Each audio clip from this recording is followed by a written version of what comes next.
Don't look for higher practices and teachings. Don't look for visions. Don't look for dreams. Do not look for signs and omens and portents. Do not look for any of that. The only sign, portent, dream, and vision you should have is, if you're a very jealous person, your jealousy releases. That's what you should look for in you. That's the real Dharma we want. Do you know why? You can have signs and visions and portents, but if your mind don't change, and you're not nice, and you're harmful to people, when you tell people you have those visions, you will drive them away from Dharma. They will be disgusted. Why? Act like that, have that vision. How can it match? Especially for Chinese people. Especially for Chinese people. If you want to be a medium oracle, you can see things, you have to be very clean. So if you're not clean, how can you have that? Tibetans believe otherwise, differently. But Chinese believe that. You have to be clean. If you're not clean, you see that, something wrong. That's for Chinese. I said again, Tibetans believe differently. They have a different source. And the essence of today's teachings is, don't look for something high when the highest teachings is in front of you. And have you done it? Have all of us in this room read through the Lamrim front to back and ask questions and learn? Has anyone in this room finished any of their preliminary practices? Any of it? Have you even made efforts every day to do preliminary practice with meditation, with recitation? Purification practices. Has anyone in this room? Has anyone in this room finished a preliminary retreat, such as the Guru Yoga Lama Tsongkhapa? Anyone? Made Torma offerings every day? Made offerings of the sensory items? Did the sadhanas and do the meditations? Has anyone in this room read up on the 3 principal paths? Anyone? Has anyone in this room read up and memorized the 50 verses of Guru devotion? The preliminary to Tantric practice. Guru Panchasika by Ashvaghosha. Has anyone in this room read that? That is beginning, middle, and end. Read it, memorized it, can recite it, or at least very familiar. Anyone? Has anyone in this room made a commitment to the Dharma, to the Lama or the Dharma institution, and kept the commitment all the way and not fizzle back and forth and play? Even those basics. Has anyone? Has anyone in this room even eliminated the doubt of their Lama and have no doubts about the Lama? Has anyone? If no doubt, has anyone even surrendered a little bit to the Lama and not always tussle and argue and debate and avoid and fight and challenge and behind whisper things? Has anyone achieved even that? Those are very basic before Tantric practice. Listen, once you get Vajrayogini, Hiruka, Yamataka, Kalachakra, and we engage in those practices, if you have one negative thought, if you say one negative thing to anyone about your Lama, that's it. That's it. In every single Tantric practice, you have to do Vajrasattva every day because we have the danger of that. In Tibet, before you even get initiation, even hear about it, maybe 12 years minimum with the Lama. 12 years minimum. You think people here will stand for that? Because they don't know the Dharma. They speak out of ignorance. So they just talk and complain and doubt, talk and complain and doubt. Always. If we have achieved all those, we can talk about something else. If we have not achieved and the Lama is repeating the same thing year after year, maybe it's a sign that we should do those practices. Maybe he'll stop talking once we finish those practices. But if we don't finish those practices and we don't do it and we're here and he's advised us and we're still not doing it and we want more, doesn't make sense to me. And sometimes I don't know how to do it. Hello, CD, VCD, it's out there. So we don't try to complain and make noise and doubt and always challenge and fight and always, oh, I don't know, whatever, if we haven't done what we're supposed to do first. That's very important. That's not criticism. That is information. None of this is intended to be criticism. None of it. I have too many people, and I'm on film, to try something funny and tricky and get away with it. There's too many intelligent people. I don't go around thinking people are stupid. I don't go around thinking that. I go around thinking every person is a chance for me to convey the Dharma, and I will practice. Bottom line, I will hold my vows. Bottom line. So, the essence of today's teaching is to practice what you already know. what you've already learned, instead of complaining what you don't know, instead of complaining of the style of teaching, the Lama, the place, whatever, instead of complaining, to start your practice at home with a picture of your Lama or the Lamas who are giving you the Dharma. It can be 2 or 3. Anytime you've sat and received the Dharma teachings from a Lama, deep respect must arise from your mind. Whether you consider that person a root master or a master or not, automatically that person becomes an important person for you on the path to enlightenment. And if you have a Lama, you visualize the Lama giving you Dharma, go in together. And if we have many Lamas, in my case I have 14, it's a little difficult. So it's easier if I visualize Khyabje Saramji, all of them dissolve, or Lama Tsongkhapa, all of them dissolve. And if we have doubt in even one Lama we receive teachings from, we create obstacles on our path. And if we dare speak against the Lama, or fight against the Lama, or talk against the Lama, and the Lama is sincere toward us, and has given us gifts, and Dharma, and help, and love, and assistance, and advice, if we go against the Lama, or his institution or people, it shows us what kind of people we are. We will not be successful. Harm will come our way. Why? If we keep doing it, someone won't take it out there. Someone will get us back. Eventually, someone will get us. The karma will build up. They'll scare us, threaten us, show things about us that we don't know, that other people don't know, threaten. You have to think. Those never mind. And the karmic repercussions, very strong. The essence of today's teachings, and none of my teachings is to criticize. My teachings are based on Buddha's teachings, experience, and examples of what I hear locally, of what's happened. And I'll take that example and I'll mix it together with Dhamma and give it to you. So some of you feel it applies to you and I'm targeting you. You're wrong. I don't target. When I hear or see something that is not right, I give teachings. Why? To let knowledge flow into the person's mind with prayer, with compassion, so that hopefully this time they hear, they transform. Not to strike out, not to hurt, not to embarrass. Why? There's no benefit.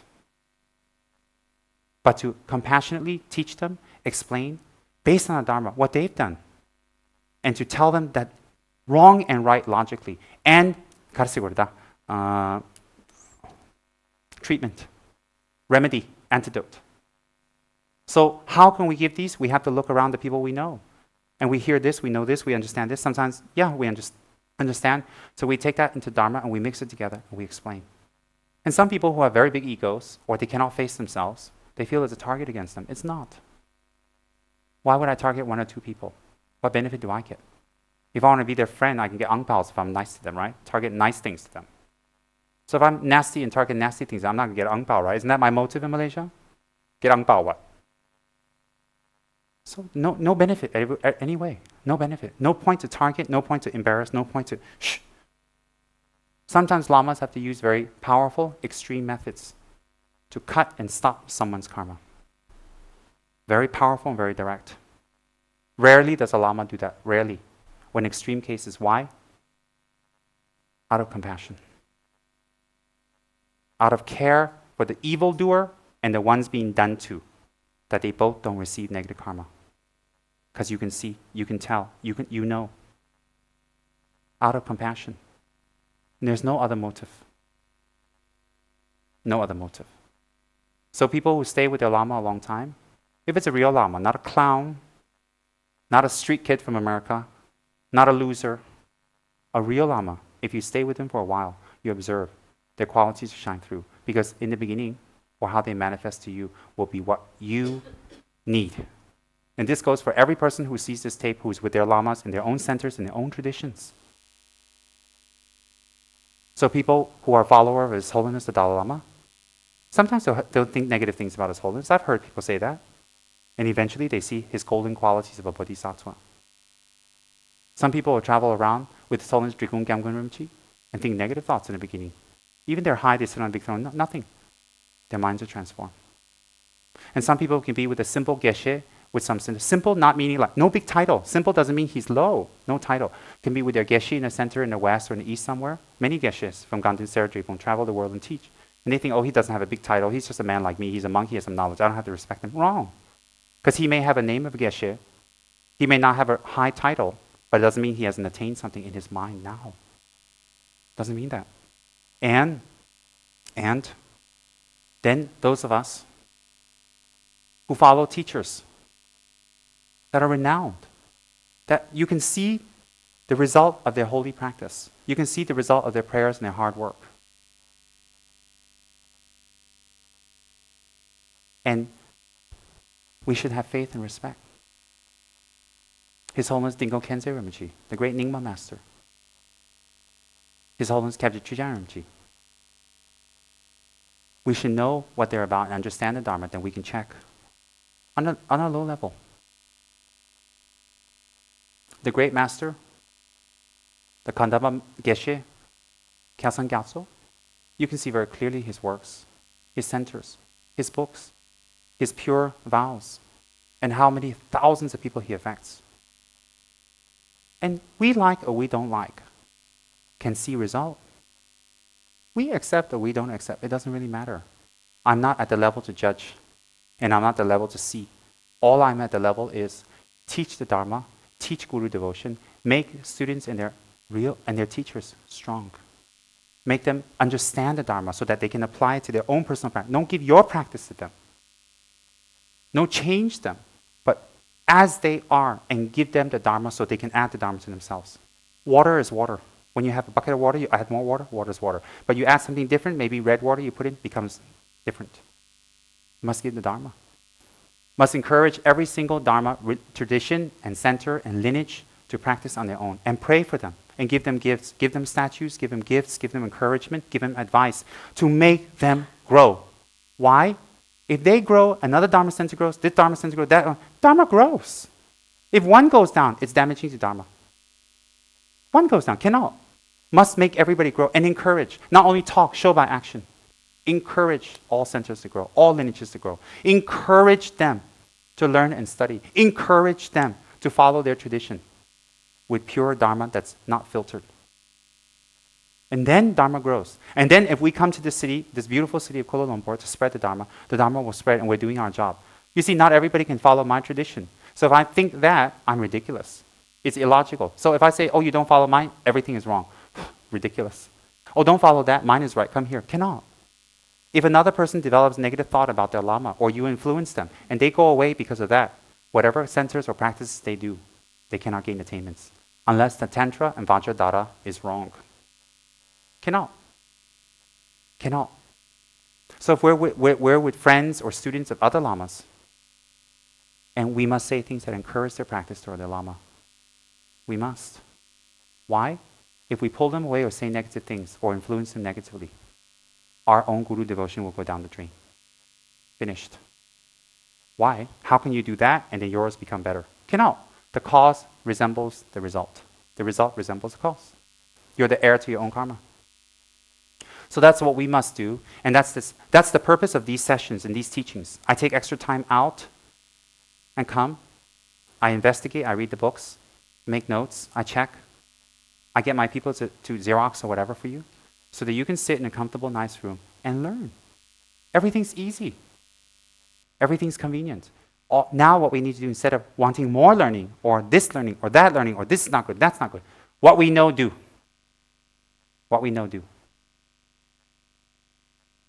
So if you want the holy Vajrayogini practices in the future, you better finish your preliminaries. Until you finish that, all of us who already finished that, maybe we won't get it in the end of this life. And if you say, oh, I'll get it from the Lama, get it.